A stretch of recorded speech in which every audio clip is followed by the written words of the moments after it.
RSS आणि हेमंत करकरे यांच्यामध्ये संघर्ष सुरू होता। विजय वडेट्टीवारांच्या आरोपांवर संजय राऊतांची प्रतिक्रिया। अजित पवारांनी केलेल्या नक्कलवर रोहित पवारांचं प्रतिउत्तर। ईडी सीबीआय कारवाई वेळी दादांच्या डोळ्यात अश्रू होते, रोहित पवारांचा टोला। नसीम खान यांचा प्रचार समितीचा राजीनामा मागे, दखल घेतल्यामुळे राजीनामा मागे घेतोय नसीम खान यांचं स्पष्टीकरण। शांतिगिरी महाराजांमुळे महायुतीचं टेन्शन वाढलं। शांतिगिरी महाराज निवडणूक लढण्यावर ठाम, अर्ज माघारी घेण्याचा आज शेवटचा दिवस। नवी मुंबईच्या नाराज भाजप पदाधिकाऱ्यांची समजूत काढण्यासाठी फडणवीस नवी मुंबईत जाणार, गणेश नाईकांशी करणार चर्चा। पंतप्रधान मोदी 14 तारखेला भरणार उमेदवारी अर्ज। वाराणसी लोकसभेसाठी पंतप्रधान मोदी भरणार अर्ज। गिरगावातील जॉबसाठी आक्षेपार्ह जाहिरातीमुळे संताप। इथं मराठी उमेदवारांचं स्वागत नाही असं लिहिल्यानं वातावरण तापलं।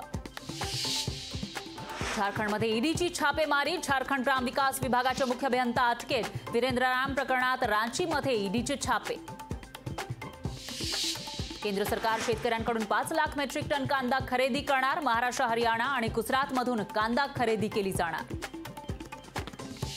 नाशिकमध्ये आयसीआयसीआय होम फायनान्समध्ये मोठा दरोडा। लॉकरमधून 222 खातेदारांचे 5 कोटींचे दागिने गायब।